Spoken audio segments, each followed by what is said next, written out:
Turtles are slow, calm, gentle creatures. But not always, and not all of them.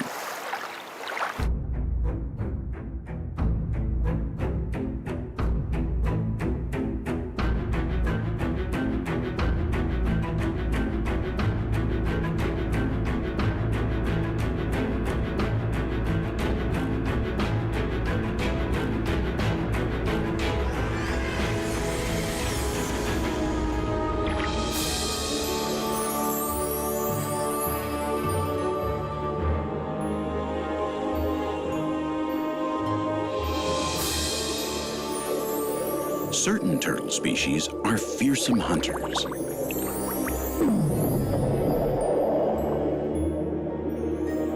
While others, during mating season, become fierce fighters capable of killing. And still others are the sea's greatest voyagers or the world's most amazing time travelers. Some live hundreds of years. They can also hibernate or live buried underground for months before being born. Their shells could withstand a lion's bite, although that does complicate sex a bit. These incredible beings have been on the planet since before the dinosaurs appeared. The evolutionary race is a distance event, not a sprint. And the truth is that turtles are in the lead. The hare is just a newcomer.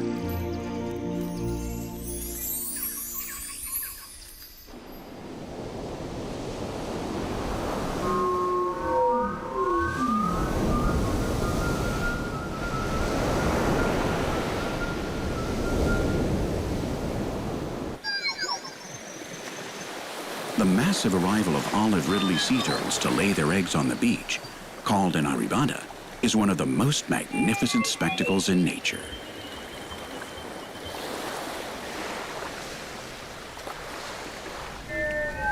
It's difficult to explain, although we humans like to think that we understand everything.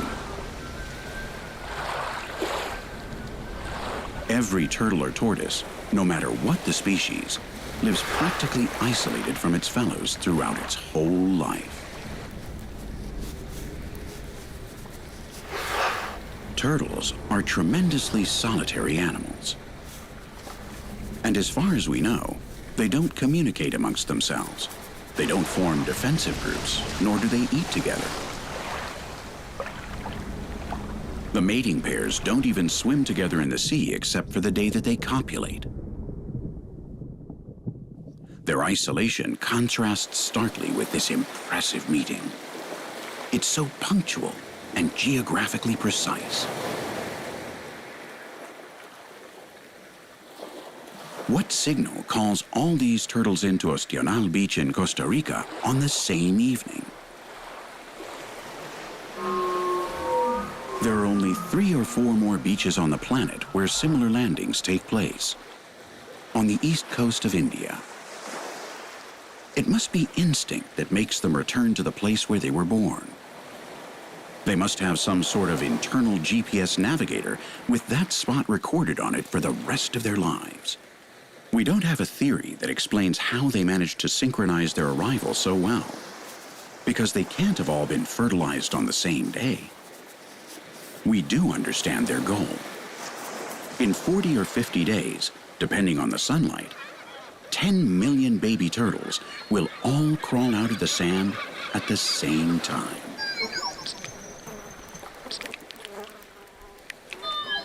And since there are so many of them, not even the vultures that have flown in today to eat the eggs, but will come back with the seagulls when the time is up, not even they will be able to devour the immense tidal wave of little turtles returning to the sea.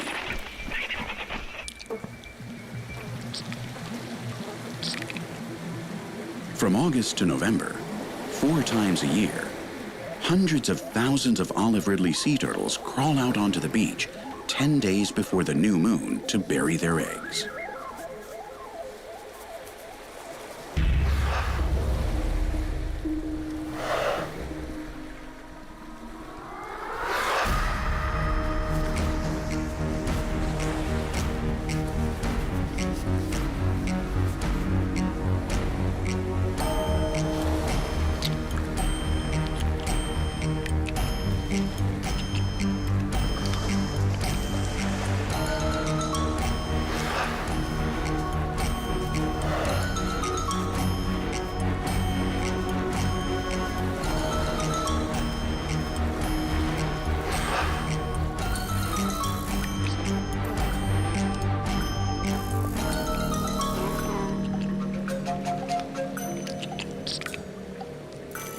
This strategy does have a weak point. The multitudinous, synchronized hatching of all these eggs has a high cost in turtle lives. It's estimated that only half of the hatchlings will reach the water. And in the end, only 2 out of every 100 will manage to reproduce someday. Is such a sacrifice logical? It seems like a tremendous waste. But nonetheless, it's balanced so as to maintain a steady population. A female lays 100 eggs, so that if 2 hatchlings survive from each nest, statistically 1 male and 1 female, then the population will tend to stay stable.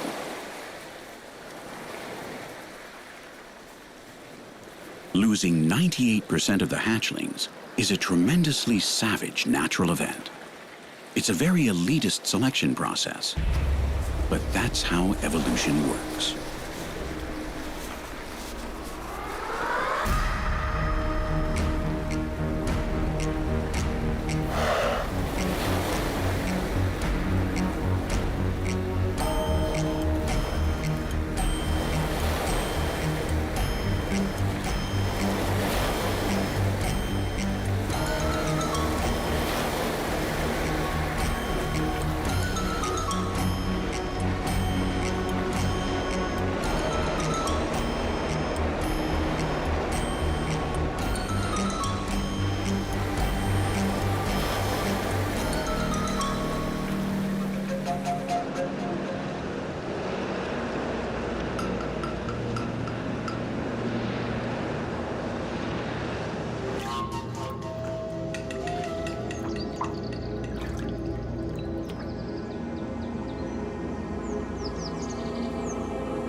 With rare exceptions, turtles don't nest together.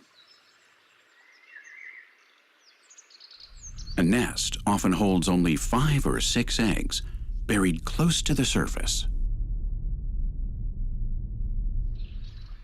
Because the sex of each hatchling is determined as it develops by the temperature produced by the sunlight that falls on the layer of earth covering them. If the eggs are at a shallow depth and the weather is hot, more males are born. If the average temperature during incubation is low, then more females hatch. Although it depends in part on the weather, the species manages to keep a balanced ratio of males and females.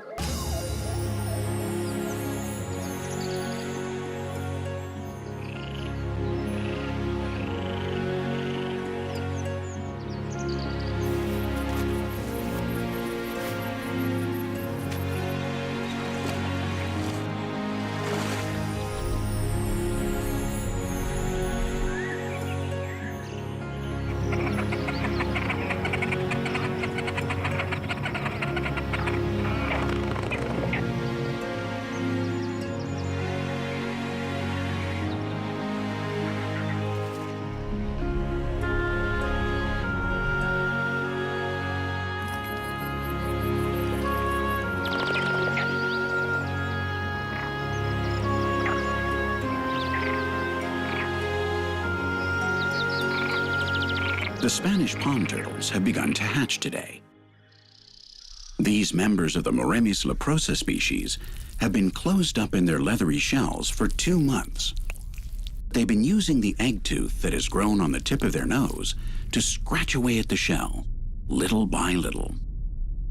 This process can take 2 or 3 days. But turtles do everything slowly, and being born certainly isn't something you want to rush into. They're not in a hurry. They won't come out onto the surface just yet. They can't, because the soil on top of them is hard as a rock. They'll have to wait until it rains. Maybe a month, or maybe 6 months if it's a dry autumn.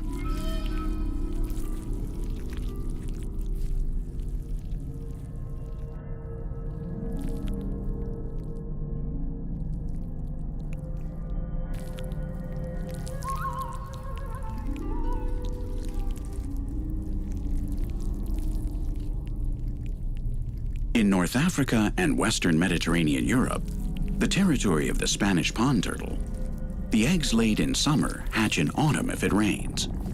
And if it doesn't, then after the cold winter.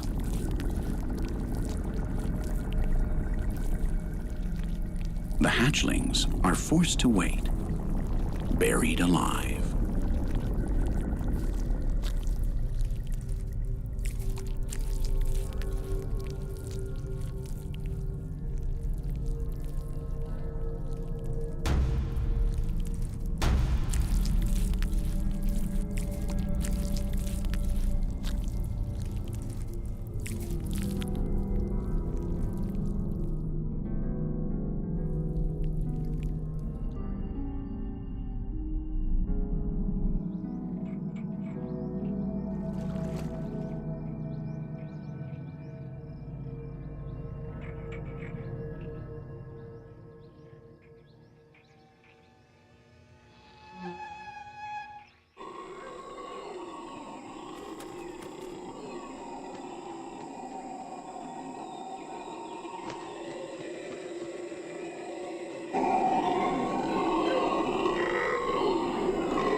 The Amazon River Basin is home to one of the most evolved turtles on the face of the earth.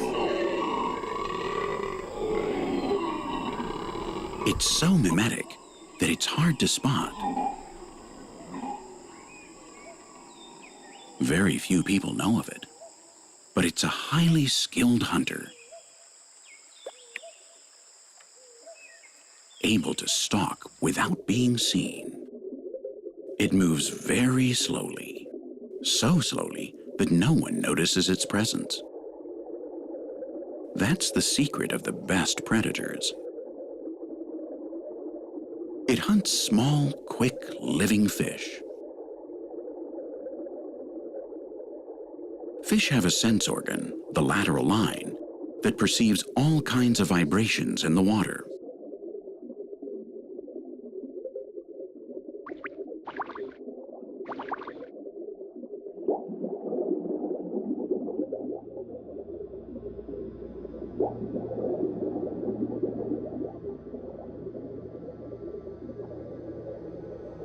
At this speed, and with this outward appearance, it looks like some lifeless thing slowly drifting in the current. Nothing gives it away. It looks like a piece of decaying wood weathered by time and the water. The growths on its skin break up its silhouette. Even some algae is attached to and living on its shell. A glance, a movement of its eyes could alert its prey of the danger. But the eyes of a mata-mata are well camouflaged too, disguised by the color of its skin.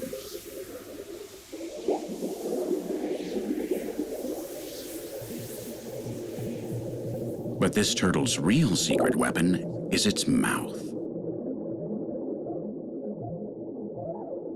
It works like a vacuum cleaner. When the mata-mata is hunting, its usual slowness suddenly turns into explosive speed.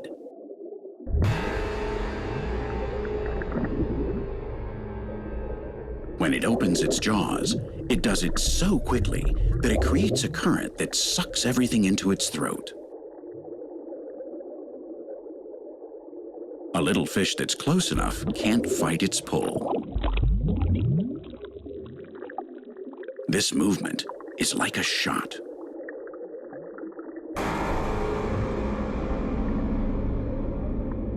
The rest of the fish swimming nearby don't even detect it. Their instincts put them on maximum alert, but they don't know what they should be running away from, much less in which direction. They can't see the hunter's movements, so they don't recognize it.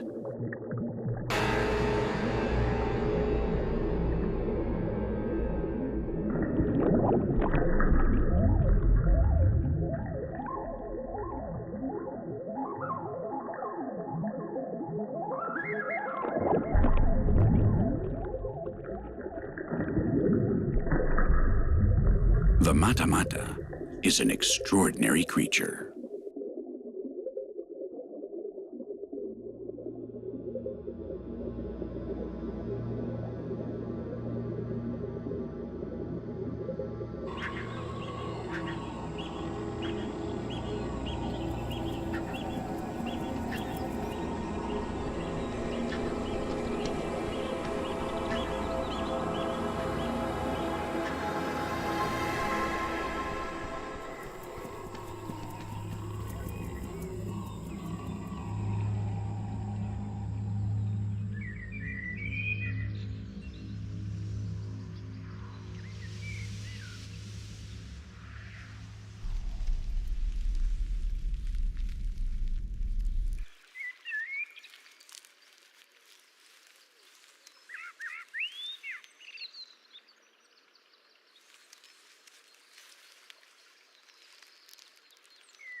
This recent hatchling is tasting its first foods.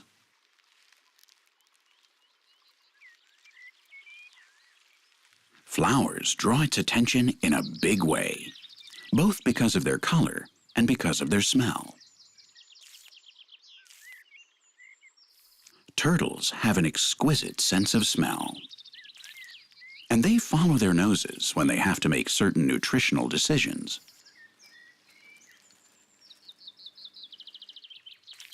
Likewise, their tongues are sophisticated, super-fast chemical analysis labs.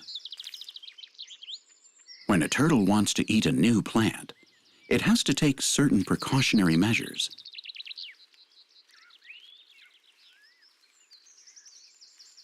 The first one is to take just a tiny bite and wait.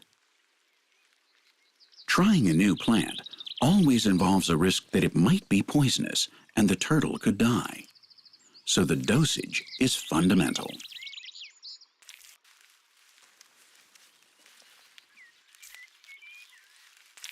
The taste buds on the turtle's tongue send back the test results in just a few seconds.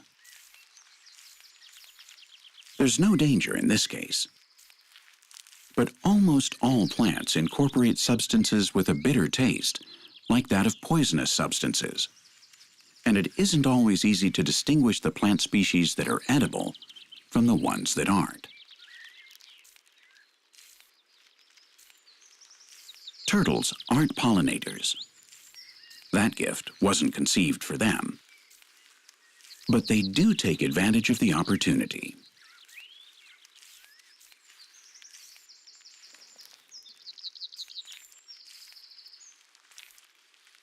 Land turtles eat plants, grasses, or fruit, and rarely eat meat. On the other hand, aquatic turtles are mostly carnivorous. Depending on their size, they can even hunt water birds. Although their most common prey are fish.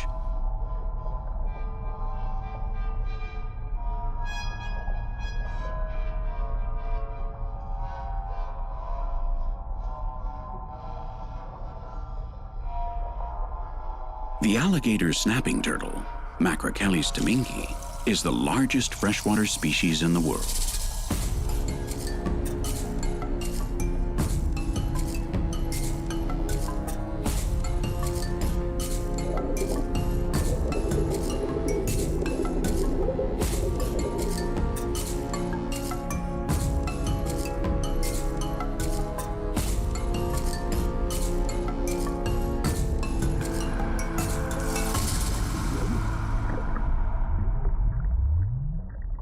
It lives in the Mississippi River basin, in deep water. Its carapace can reach close to 1 meter long, and an alligator snapping turtle can weigh more than 100 kilograms. It likes carrion and hunts ducks and small alligators, as well as other turtles, whose shells it breaks with its strong beak.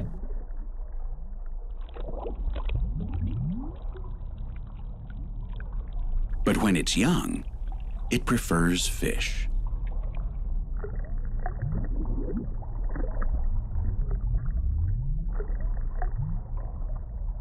Of course, fish are quite quick, and so it has to catch them by surprise or trick them. The alligator snapping turtle is an extraordinary member of the animal kingdom. It fishes with a lure. When it's hungry, it opens its mouth as wide as possible and starts to wiggle a strange appendage at the back of its mouth. The trap is a modified part of its tongue that has its own muscles and that imitates perfectly the movement and appearance of a mosquito larva.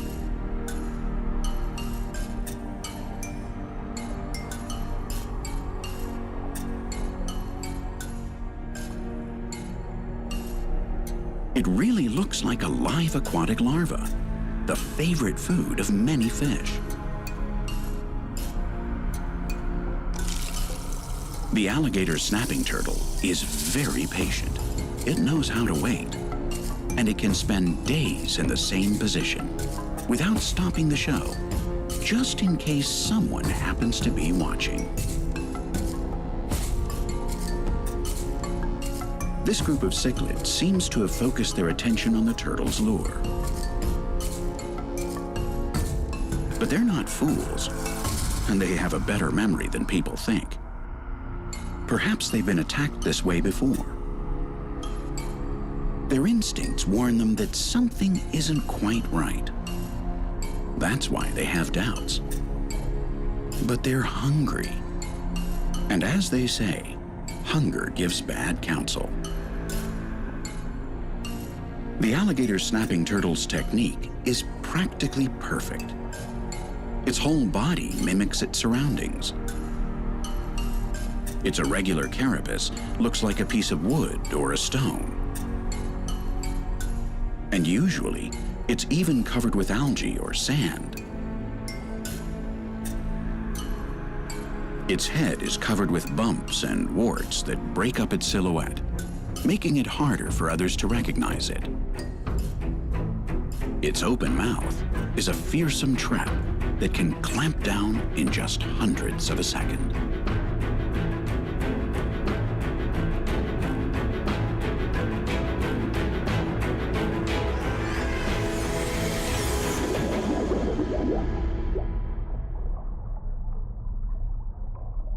But to use all these tools together at the same time, it needs a lot of experience.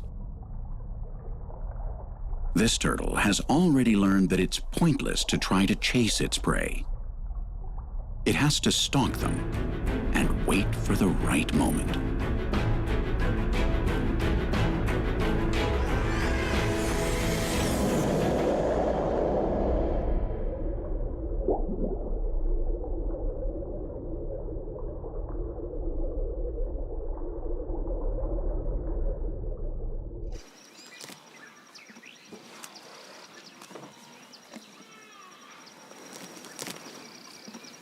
Nobody knows exactly how long the alligator snapping turtle can live, although some have reached ages of over 150 years. Turtles are surprising creatures, but we know very little about them, and some things we have simply made up. We humans tend to attribute certain traits, certain labels, to different types of animals, depending on whether we like them or not, or whether we are afraid of them, or if we can make use of them. But often we are dead wrong in our judgment of them. We've labeled the big cats as aggressive and ruthless animals that would attack us without a second thought, even if they weren't hungry. Our concept of them can sometimes change if we see, for example, a documentary that describes the female leopard's maternal instincts and shows her playing with her offspring, accompanied all the while by sentimental music.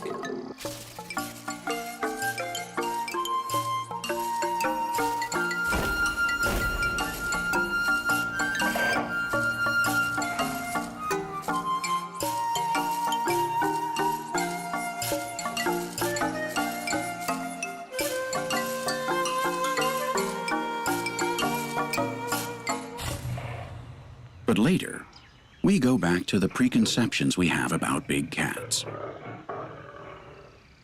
It's deceptive. On the other hand, not turtles. Turtles are peace-loving animals. Since they don't have fangs, nor sharp claws, nor are they poisonous. Nonetheless, they can be terrifying.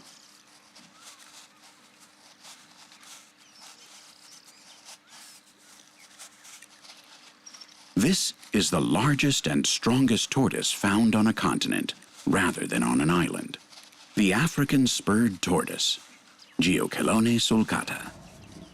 It lives near leopards and lions, but it's not afraid of them. They can't hurt it. It's protected by its shell and the thick scales on its feet.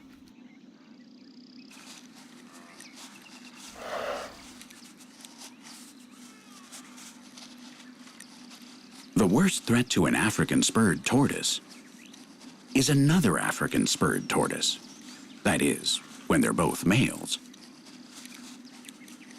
Each animal patrols its territory, and thanks to their sense of smell and their droppings, they can stay at an appropriate distance from each other.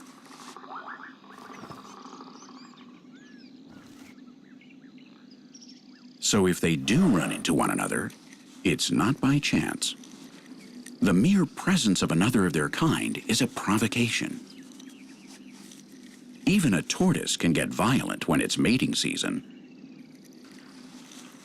It's an insult just to be in the other's territory, and there's only one way to respond to that. The normal thing is for the challenger to gauge the strength and determination of his opponent by the force of his blows. And if they're an equal match, the fight will be a fierce one.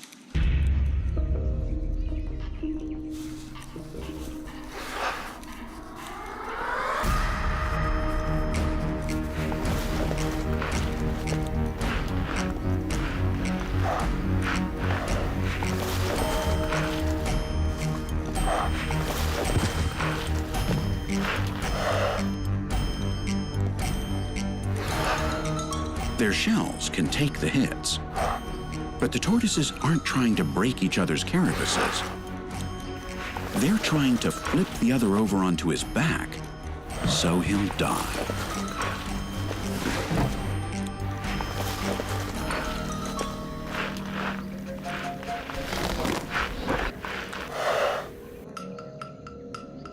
This species has a particularly convex shell. Its structure would protect it even from being stepped on by an absent-minded elephant. But that same highly arched structure won't let it turn over now.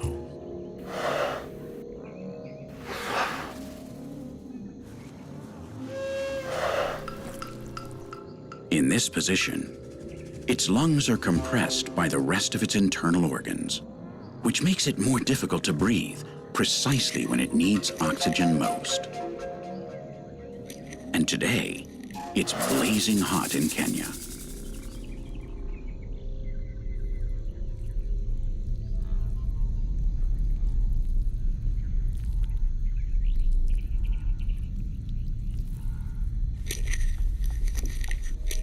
The sunlight is shining right on the flat plane of its underside.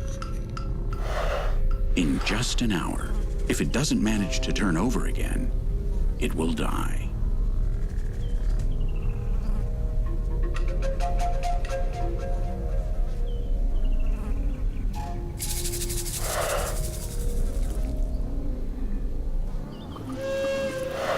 The victorious male, indifferent to his enemy's suffering, will continue to seek a member of the opposite sex.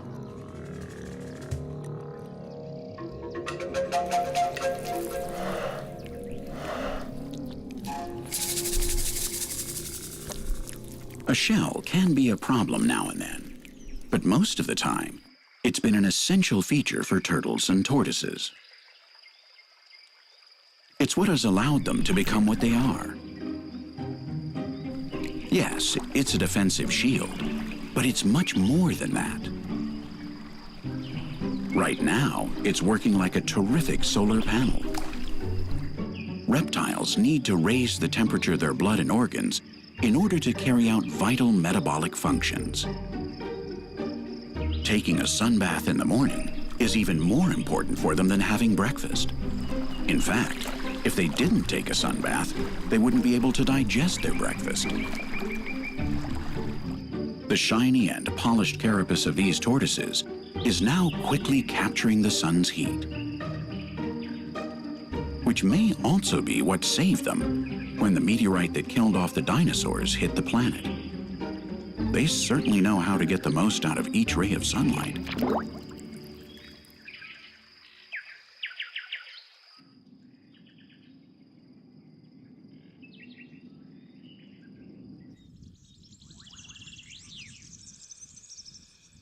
Taking sunbaths is also crucial for their reproduction.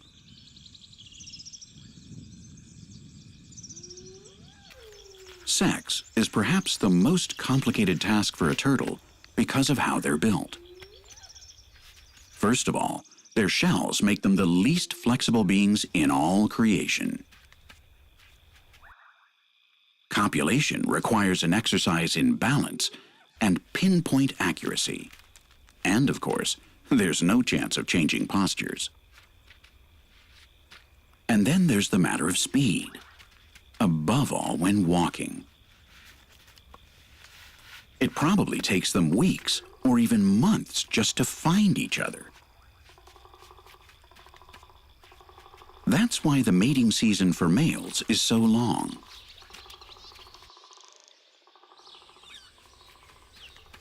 They're in the mood practically all year round, which is very unusual among animals because it's exhausting and can be very frustrating.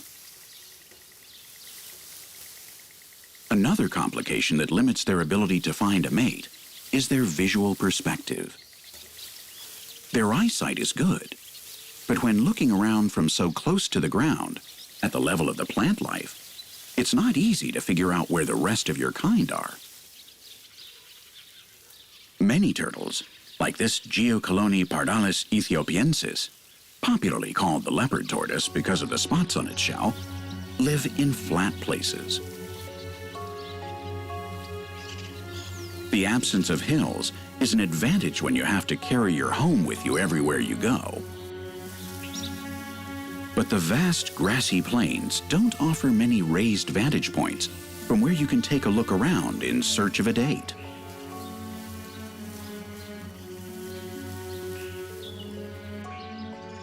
It seems as if the cards are stacked against sex for turtles. That's why, when a male in the reproductive period crosses paths with a female, he will follow her trail without stopping to rest until he achieves his objective or dies in the attempt. He will literally stick with her as long as necessary. Every once in a while, they'll take a break, a short one, just 2 or 3 minutes. But as soon as the female has caught her breath, they start dancing the conga again. It's a very serious game for the females.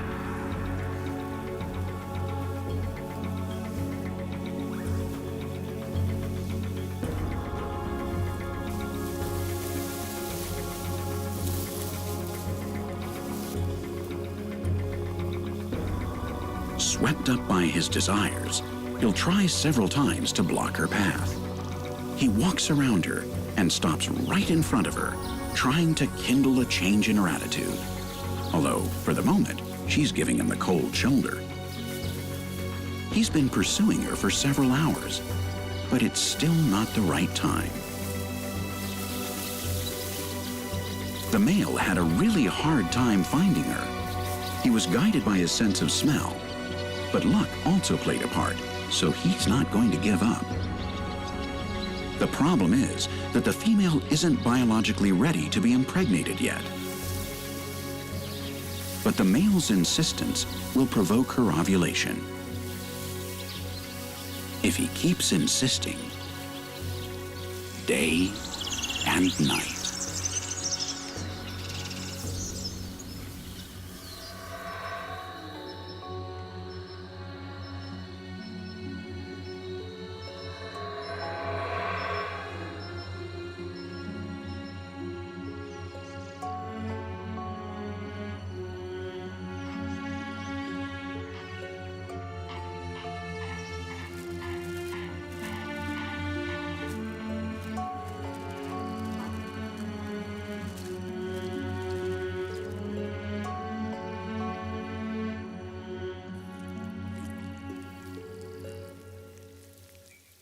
Six days later, several kilometers away from where they first met up, the couple has synchronized their watches, and she finally acts receptive.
The enormous biological complications involved in impregnating female turtles is compensated by their ability to store the male's spermatozoa in their reproductive system and ration them out for years.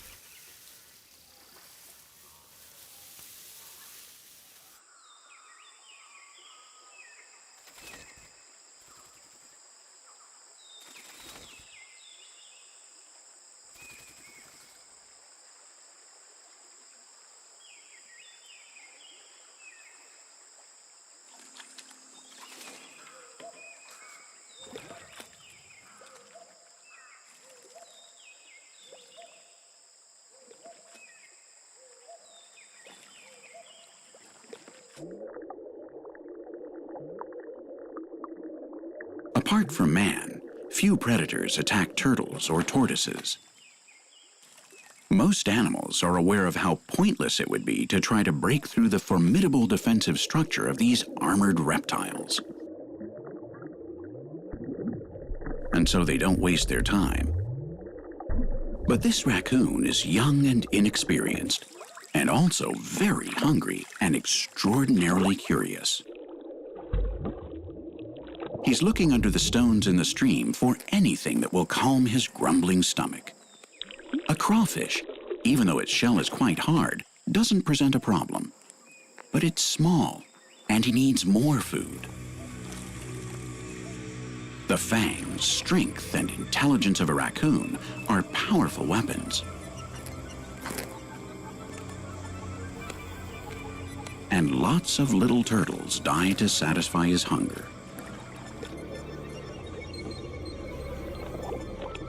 But this is a unique species that has evolved to thwart even this skillful predator.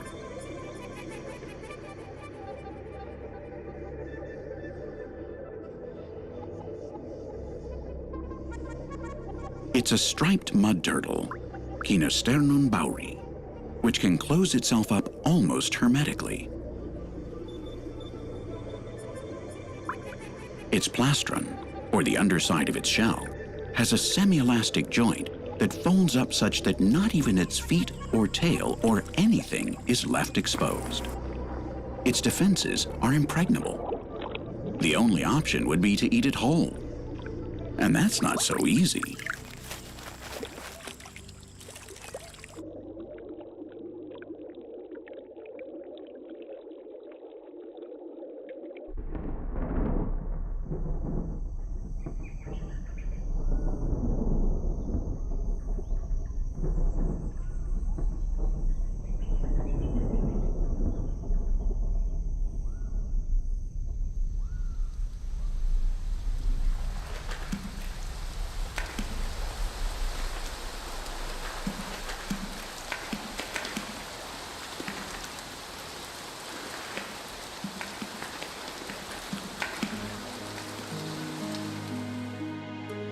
These hatchlings have been buried for several months.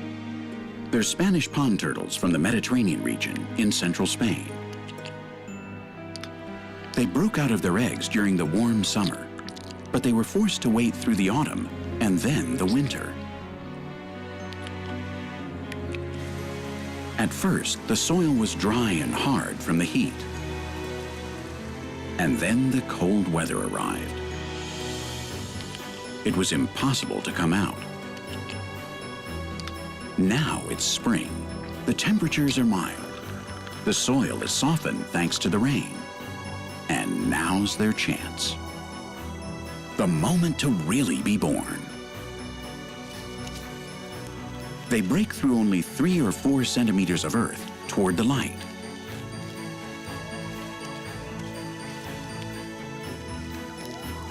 Their eyes see a warm day. Their instincts immediately orient them all in the same direction. They're looking for water, fresh water. Because outside of it, they're easy prey for anybody. And they aren't born en masse like their saltwater relatives.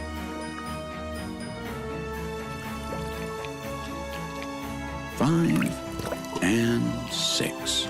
They're all here. The water is still cold, but soon it will be full of insect larvae, and maybe even a dead fish or two that they can polish off. For now, they have enough with the reserves from the egg to hold out for a week or two. There's no urgent need to eat yet. They should spend their time inspecting the area and looking for hiding places. With a little luck, half of them will reach adulthood. That's a good percentage.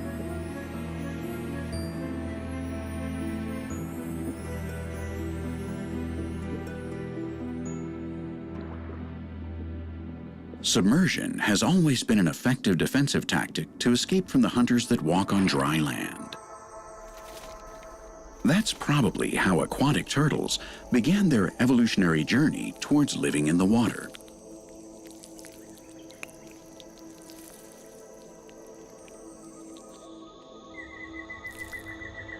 The reptiles descend from fish.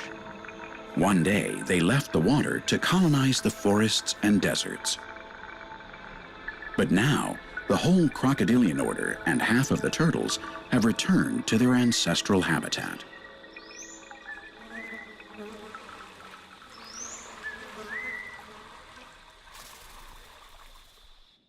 To do so, they've had to acquire certain adaptations and morphological modifications, like webbed feet and flatter shells that make it easier to swim. They've even learned to breathe intermittently. They can stay underwater for close to an hour without coming to the surface, much longer than any whale.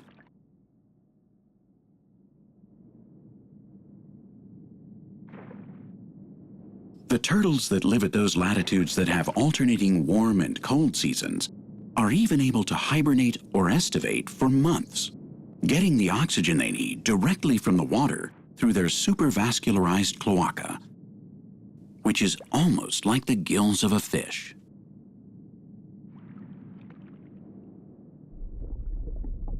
For 8 species of turtles, the sea is their home. About 150 million years ago, they began to colonize the oceans, and they also adapted perfectly to salt water and to eating algae and jellyfish and corals. And so the plodding turtles became the planet's greatest marine voyagers. They're cyclical migratory species, and each year they travel around the world.